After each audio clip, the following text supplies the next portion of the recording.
नमस्कार, आप देख रहे हैं यूएफटी न्यूज और मैं हूं आपके साथ छवि।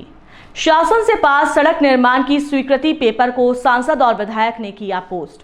वायरल खबर की सच्चाई के लिए बस्ती सदर विधायक महेंद्र नाथ यादव ने आवास पर आयोजित की प्रेस वार्ता। सोशल मीडिया पर सड़क निर्माण स्वीकृति को लेकर विधायक महेंद्र नाथ यादव हो रहे थे ट्रोल। विधायक महेंद्र नाथ यादव ने भारतीय जनता पार्टी पर साधा निशाना। समाजवादी पार्टी के कामों को बताते हैं अपना। कुछ लोगों का है गिरोह जिसकी वजह से उनके घर का जलता है चूल्हा। विधायक ने ली चुटकी, शासन में लंबित कार्यों की पैरवी करना जनप्रतिनिधियों का है काम। सदर विधायक महेंद्र नाथ यादव योगी सरकार के ऊर्जा मंत्री की सदर विधायक ने की सराहना। मंत्री जी स्वीकृत कामों को जनप्रतिनिधियों को कराते हैं अवगत। विधायक के खिलाफ ट्रोल करने वाले लोगों को सदर विधायक महेंद्र नाथ यादव ने बताया चरण चुंबक। बिना नाम लिए विधायक ने लगाया आरोप। कुछ लोग लखनऊ में जाकर रुकवाते हैं बस्ती के प्रोजेक्ट को। कह रही है कि वो उनके द्वारा लाई गई सड़क है। आपके द्वारा यह भी कहा गया कि जनता के विकास और जनता को उनको इंसाफ मिला है। कहीं ना कहीं इन सड़कों के मिलने से कहीं ना कहीं विकास दिख रहा है, लेकिन उसको लेके तरह तरह की बातों को लेकर टोल किया जा रहा है। क्या है प्रटल बुरा? अब हम ऐसे लोगों की समझ पे क्या कहें? जो जितना समझदार है वो उसी हिसाब से तो काम करेगा। और बाकी कुछ लोगों का गिरोह है, कुछ लोगों की रोजी रोटी इसी पे चलती है। हम लोग कभी सबको नहीं माइंड करते, बल्कि ये सोचते हैं कि चलो अगर मेरे नाम से किसी के घर का एक दिन का चूल्हा जल जा रहा है तो और अच्छी बात है। लेकिन इतना सब हमारे साथी हैं और मैं सिर्फ इतना उम्मीद करता हूँ कि कभी भी कोई बात कही जाए तो कुछ तथ्य पे कही जाए और शब्दों का और भाषा का मर्यादा का ख्याल रखना चाहिए सबको। अब बताइए, अब यहाँ जो जिस मानसिकता के लोग हैं या जो लोग इस तरीके से कर रहे हैं, उनको अभी यह नहीं हजम हो रहा है कि बस्ती की सम्मानित जनता ने हमको अपना कैसे आशीर्वाद दे दिया, मैं कैसे विधायक हो गया। ये लोगों को हजम ही नहीं हो रहा। और रही बात काम की, तो मैं आपको बता दूं कि ये किसी भी सदन का, आप सब पत्रकार साथी हैं, और निचली इकाई से लेकर चाहे वो ग्राम सभा हो, चाहे क्षेत्र पंचायत हो, चाहे जिला पंचायत हो या विधानसभा और विधान परिषद हो। विधानसभा में भी जब जितनी भी सरकार की जितनी विभाग हैं, इन विभागों का जब कार्य योजना बनना होता है तो उस विभाग के मंत्री का, उस विभाग के विभागाध्यक्ष का, संबंधित क्षेत्र का जो विधायक होता है, उसके पास सरकार की तरफ से संबंधित मंत्री और विभागाध्यक्ष की तरफ से लेटर आता है कि हमारी इस सरकार की ये जन कल्याणकारी योजना चल रही है और इस योजना से संबंधित आप अपने क्षेत्र के विकास से संबंधित काम को लिख के दीजिए।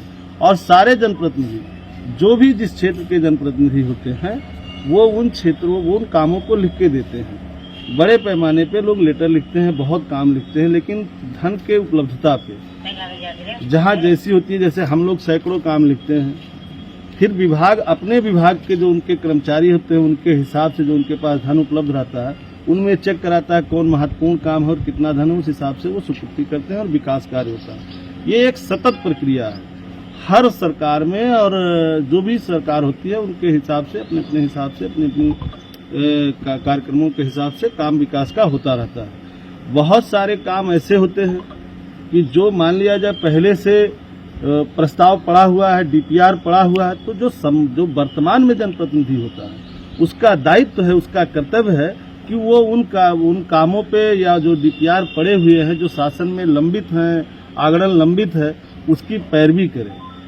जैसे आप बताइए, ये लोग नहीं कहते हैं कि मेडिकल कॉलेज हमने बनवाया। आप बताओ, समाज पत्रकार साथी हो और सब लोग यहाँ हो, समाजवादी पार्टी की सरकार में भूमि का अधिग्रहण हुआ था, लेकिन हमारी सरकार चली गई, भारतीय जनता पार्टी की सरकार आई, उस सरकार में पैसा आया, मेडिकल कॉलेज का निर्माण हुआ।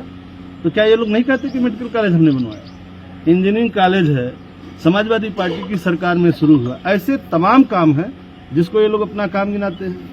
रही बात हमने जो कहा, आप देखिए, ये लोग पढ़ते लिखते भी नहीं। मैं आज तक कभी भी किसी काम का श्रेय नहीं लेता हूँ, मैं सारा श्रेय अपने सम्मानित जनता को देता हूँ। मैंने जो पोस्ट किया था उसमें भी मैंने सिर्फ अपनी जनता को शुभकामनाएं दी थी। मैंने किसी भी प्रकार का जो है फर्जी तमगा लेने का प्रयास नहीं किया था। मैंने एक शुभकामनाएं दी थी लोगों को कि ये सड़क सरकार से पास हो गई है और जब सड़क का निर्माण हो जाएगा तो जनता को आवागमन में सुविधा होगी, जाम से निजात मिलेगा। ये तो आम आदमी भी कर सकता है, सबको करना चाहिए। अगर कोई काम कहीं हो रहा है और उससे अगर जनता को लाभ मिल रहा है तो इसको सबको कहना चाहिए।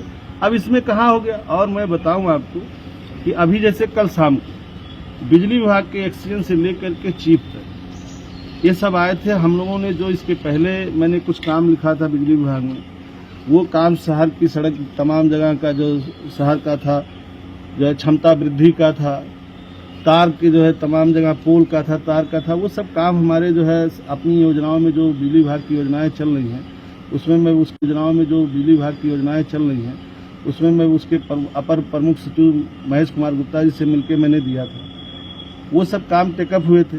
कुछ काम अब रह गए थे जो अब जाकर के टेकअप हुए हैं। कल आकर के उन लोगों ने हमको सूचना भी दी कि ये प्रक्रिया है। माननीय मंत्री जी को मैं बधाई दूंगा, ऊर्जा मंत्री को, जो उन्होंने एक अच्छी पहल शुरू की है कि ले जाकर के जनप्रतिनिधि को ये भी बताते हैं कि आपका ये काम स्वीकृत हो गया है और उसके साथ फोटो भी खिंचाते हैं। कल शाम को आकर के चीफ से लेकर के एक्सीएन और सब लोगों ने हमको सूचना भी दी, सूची भी दी कि कौन कौन से काम हमारे हुए। जैसे उसमें शहर के बहुत सारे मोहल्ले हैं, देहात के बहुत गांव हैं जिनका जो है क्षमता वृद्धि का है और तार का वो चेंज करना है। इसी तरीके से एक बार मैं प्रमुख महासचिव जी से मिला था। यही हमारे आवास विकास के एक हैं पंडित जी, जिनके ऊपर बिजली विभाग के लोगों ने बहुत सारा पैसा फर्जी रूप से उनका लाद दिया था। उनके ऊपर उनकी बिजली काट दी थी, महीनों से वो फालिज के मार दिया था। उनका आर्थिक स्थिति अच्छी नहीं थी और उनके पास महीनों से बिजली नहीं जा रही थी। मैं जनप्रतिनिधि हूँ, मेरा दायित्व है कि अगर इस तरीके के लोग आ रहे हैं तो मैं उनकी मदद करूँ जहाँ तक जा पाऊँ। मैं गया था, मैंने प्रमुख सचिव से मैंने बात की, वहाँ के जो है उनसे बात रखी, उनको मेरी बात समझ में आई और वो इसी बस्ती जनपद में जब आए समीक्षा बैठक लेने, तो आप लोग अगर पत्रकार साथियाँ रहे होंगे कमिश्नर की मीटिंग में, उन्होंने हमारे उस पत्र का हवाला देते हुए यहाँ के चीफ और एक्सीएन को, एससी को बुरी तरीके से डांटा और कहा कि इसका निस्तारण करिए। चीफ और एससी मिल करके कई बार हमसे मिले और हमने उस पर सुझाव दिया। उन लोगों के यहाँ जो है उनके समस्या का निस्तारण हुआ। तो हम जनप्रतिनिधि लोग हैं, हमारे पास सुबह से शाम तक आप देखिए लोग आ रहे हैं, इनकी समस्या है। हमको अस्पताल में किसको दवाई ठीक से नहीं मिल रही है, किसका इलाज होना है, किसको थाने पे न्याय नहीं मिल रहा है, किसको तहसील पे न्याय नहीं मिल रहा है, किसको डीएम के यहाँ न्याय नहीं मिल रहा है। हमारा यही काम है कि हम उनके लिए देर रात तक, जब तक हमारे जब क्षमता है, अगर कोई हमारे पास आता है तो हमको उसके लिए दौड़ना चाहिए। इसी क्रम में मैं जो है इसके लिए भी गया था, कई बार मैं गया था, 2-3 बार। अभी एक सड़क, हमारी 2 सड़कें और हैं। और मैं आपको पत्रकार साथी हैं, आपकी जानकारी में बता दूं कि हमारा रामपुर मेडिकल कॉलेज से लेकर बस्ती मुंडरवा मार्ग पे जाकर के जो मिलती है, मैं विधायक हूं, मैं क्षेत्र में घूमता हूं, जनता के कामों के लिए घूमता हूं, तो जनता मुझसे सवाल करेगी, जनता मुझसे कहेगी। मैं उन सभी बातों को लेकर के, अगर मेरा नैतिक कर्तव्य है कि मैं अधिकारियों से जाऊं और मिलूं, उनसे प्रयास करूं। भले कुछ काम हो, कुछ काम नहीं होगा, लेकिन जनता ने जो हमसे, जब जनता जो हमसे सवाल करे, जनता जो हमसे उम्मीद करे, हमें उस पर खरा उतरना चाहिए। अब मेरी वो सड़क जो सरकार का मानक है, उस मानक में 100% को नंबर पाई हुई है। सरकार का एक मानक होता है कि जो चौड़ीकरण उच्चीकरण सड़क है, उस पे मेडिकल कॉलेज हो या हॉस्पिटल हो या डिग्री कॉलेज हो या पेट्रोल टंकी हो, ये सारे मानक को हमारी वो सड़क पूरा करती है। लेकिन अब किन्हीं कारणों से अभी पैसा अमुक्त नहीं हो पा रहा है। मैं जितनी बार मिलता हूँ वो पुराना जो है डीपीआर शासन में पड़ा हुआ है। अब मैं क्या करूं कि वो पहले से आगरण पड़ा हुआ है, किसी के भी प्रस्ताव पे गया तो क्या मैं उस पर पैरवी न करूं?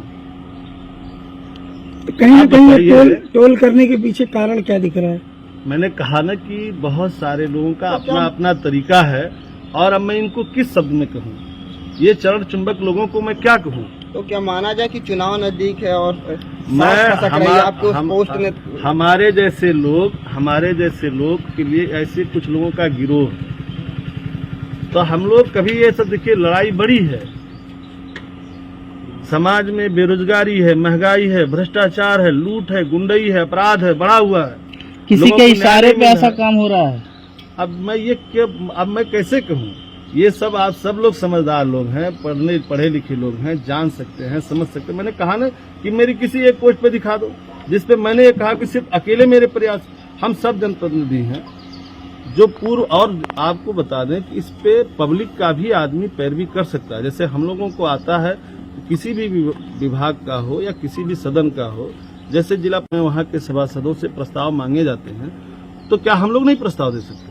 हम लोग भी प्रस्ताव देते हैं, विधायक भी प्रस्ताव देते हैं, माननीय सांसद भी प्रस्ताव देते हैं, आम जनता भी अपना प्रस्ताव देती है।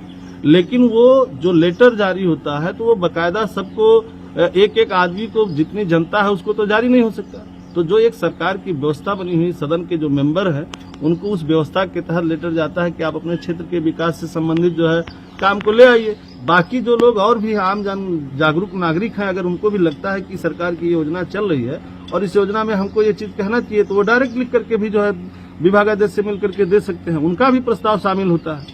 और मैं आपको बताऊं कि यह सबका कर्तव्य है और सबको इसका पालन करना चाहिए, इसका श्रेय सबको जाना चाहिए। जो अब मैं बताऊं, अब मैं क्या बताऊं आपसे कि अभी इसी कुछ लोग तो जाकर के लखनऊ पे ये कहते हैं कि बस्ती में कोई काम नहीं होना चाहिए, बस्ती के प्रोजेक्ट को रुकवाते हैं बकायदा। नाम ले लीजिए।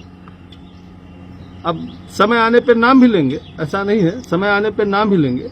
अभी एक विभाग में कुछ प्रस्ताव जो है पिछले सत्र में हमारे कुछ आ गए थे काम, इस बार भी प्रस्ताव में थे, बकायदा जाकर के उन प्रस्तावों को रुकवाया गया। मैं कहता हूं प्रस्ताव को रुकवाने से क्या फायदा मिला, बस्ती की जनता का नुकसान हुआ ना। मैं कहता हूं कि आप ले जाइए, अगर आप सरकार में हैं तो आप और विकास कराइए और काम ले आइए। मान लीजिए हम लोग विपक्ष में हैं, 100 काम देंगे, 2 काम 4 काम हुआ, और 100 काम आप लाएंगे, 4 काम ये भी हो जाएगा, तो जनता को 104 काम मिल जाएगा।